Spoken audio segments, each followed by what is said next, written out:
I came to the UK, it was the 3rd of October, if I remember right, in 2003.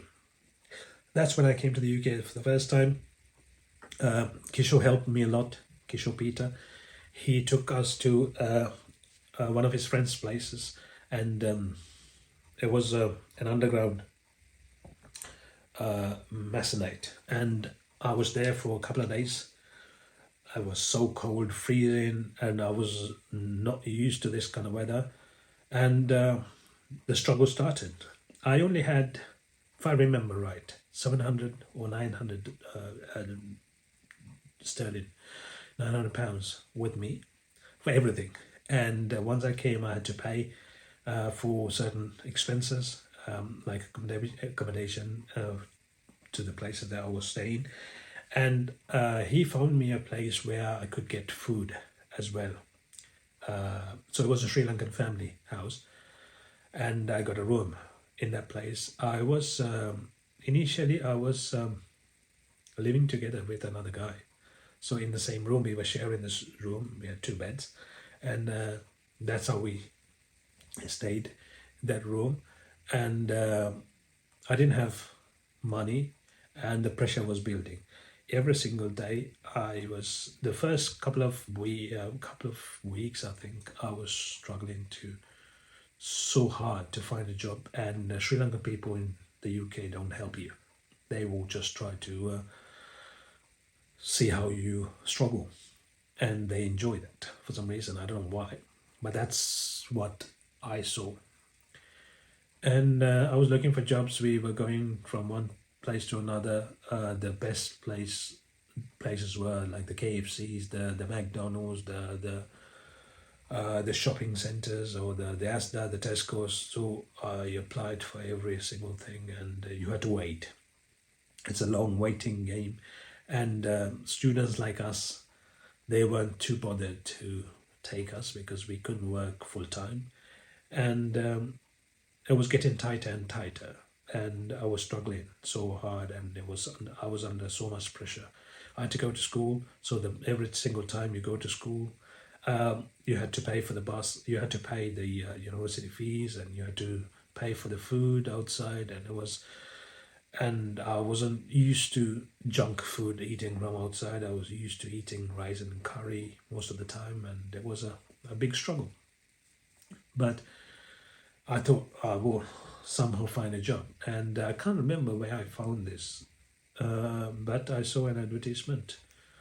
It said open day at the Britannia Hotels in Canary Wharf, and I thought, oh, happy days!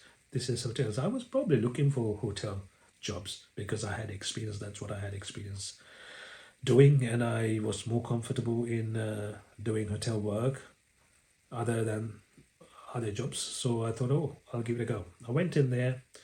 It was the first interview by the human resources person.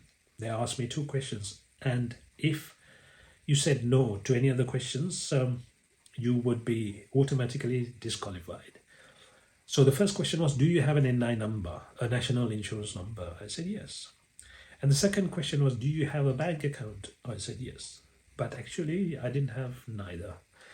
So it was.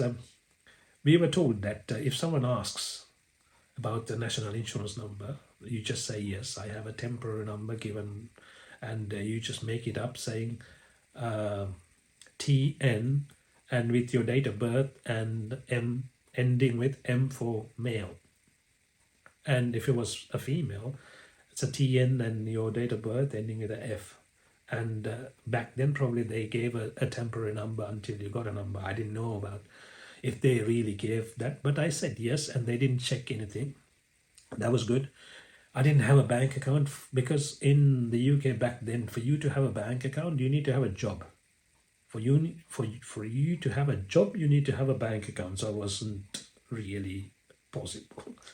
But anyway, I got through that. If they asked where is the bank account, I would have said it's in Sri Lanka. It's a Sri Lankan bank account. I don't have a UK account. You didn't ask whether it was a UK account, but I had a bank account. That was the answer that I had in my mind. But anyway, I got through that, and then I was passed on to the second interview, which was the front office manager. who interviewed me, Patrick Prefer, I think his name was a German guy who interviewed me, and he looked at my CV and he's like, "You worked for Mount Lavinia Hotel?" I'm like, "Yeah, wow." And he's like, "When can you start?" I'm like, "Tomorrow." And he said, "Okay, you can start from Monday." It was a Thursday or Friday, I can't remember exactly. And he said, "You can start from Monday." And he gave me a supervisor post, reception supervisor, a front office supervisor, full time. And he didn't have a clue about my visa. He didn't check anything. He was happy with my experience because Mount Lavinia Hotel was one of the best hotels I worked in terms of customer service. We had a policy where we always tried to say anything is possible. So it doesn't matter what the guest was asking, you would say yes. And if we didn't have anything, we would send a cab to the city to find that. So that's how much of a customer service we had in Mount Levin Hotel. So maybe he had that experience and he loved it.